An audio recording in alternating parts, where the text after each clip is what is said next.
Well, hello there. I'm Joseph Lundy, and welcome back. So, why build your own PC? For customization.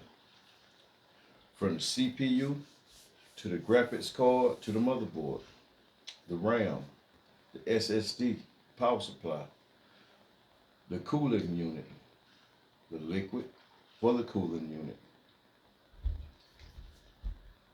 Now, I'm going to inform you on how you can actually obtain the parts you'll need for your computer. You can get everything off of Amazon.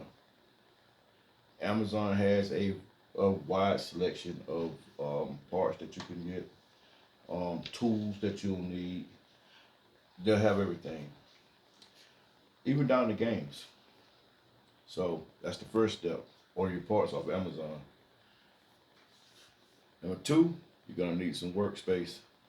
So, and I like to use portable tables that I can break down and store later. Or if you gotta, have a big table that you can work on, that's fine also.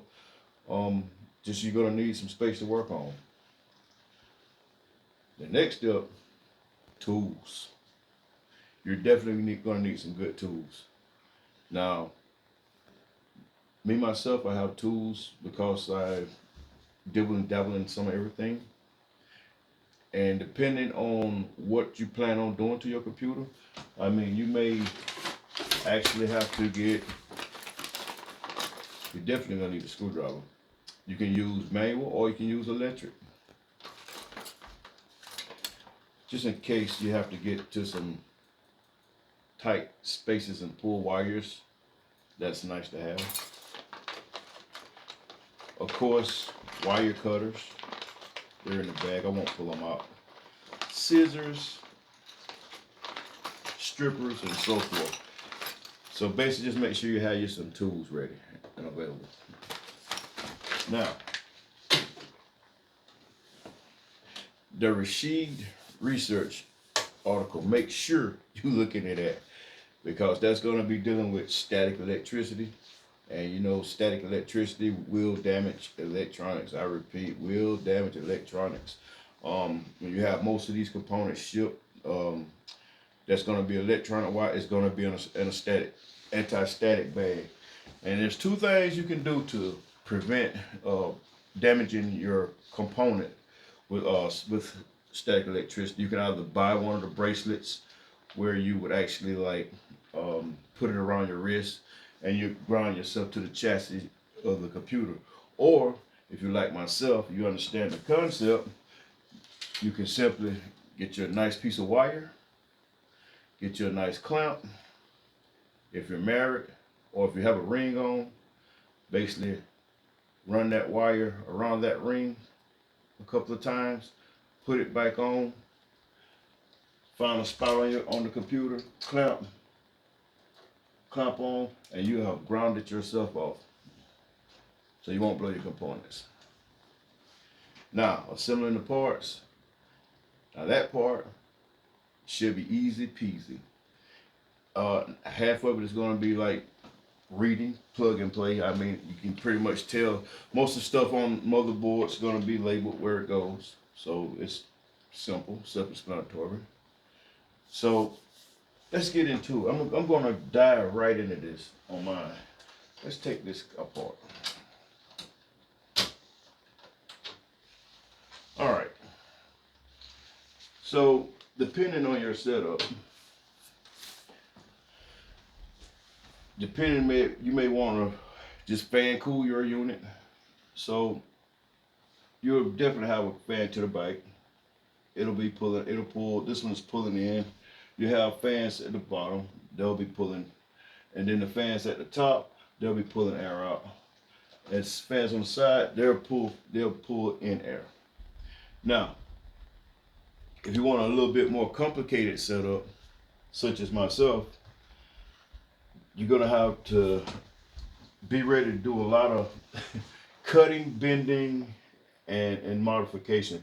So this is a water cooled setup, and this is like some of the smallest tubing you can get. And when you get this tubing, it's straight. So a lot of people, they like to use the bigger tubing because you can make the bends easier and it won't collapse on itself.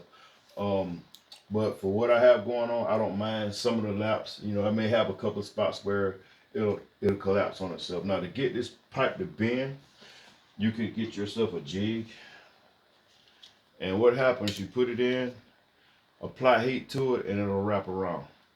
But once again, because the size of this tube, it will collapse on itself. And after you use the jig, you will need to get one of these for the jagged edges that's going to remain. Now, once you pull this out of the pack, be super careful not to cut your hand because, like I say, those are razor blades in there.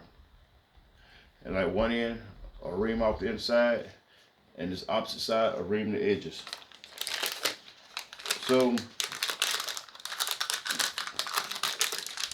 the next thing would be to what will you use to bend the pipe.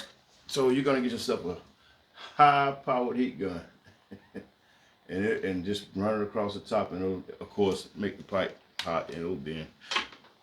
So let's say you got to make little small shortcuts, like I have short runs, long runs that spin around. So to make the cuts, you can hand saw it, or you can get yourself a handy dandy electric saw, which makes it quicker. Now, let's get into some of these parts I had to use in here. So around the front, you have your tank, which runs all the way down into the electric pump. This is the pump unit, sends the fluid into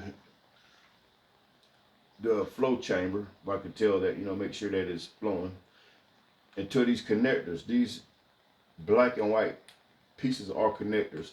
Some, like I said, once again, depending on what size pipe you have, some people like to use just the actual pipe itself instead of using the connectors. The connectors are quicker.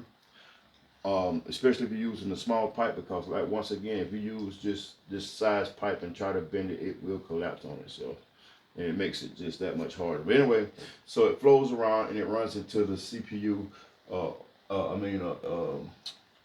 the motherboard, to the cooling block, and the cooling block is on the processor. So it'll hit that, gonna go in, come out, and then return back into the reservoir. Basically, it's called a water loop.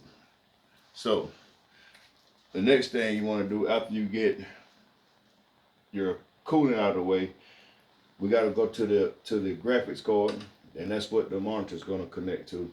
So you got you got your fans, your cooling unit, your graphics card, you got your RAM slots back here. So for us the monitor, it'll get connected to the graphics card. Yeah, you can use the actual monitor connection on the computer, but if you're going to be gaming, you'll need the graphics card. So research also on which processor you want to use, may it be AMD or Intel. Me personally, I'm using ADM, and I am not overclocking it yet, but I am going to. So this computer is still being basically built to the specs, so I'm still experimenting and playing around with it. So I will be overclocking it soon. So at this point, look what we've built. Wasn't it easy? Until next time.